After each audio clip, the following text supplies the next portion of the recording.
Hi, this is the OPPO A2x and I'll show you the fingerprint scanner test on this device.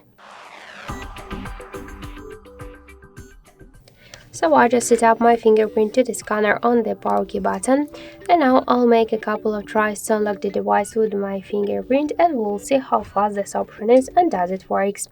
So let's start. 1, 2, 3, 4, 5. So as we could see, the fingerprint scanner works here fast and correct, and we just unlocks the device successfully without any problems.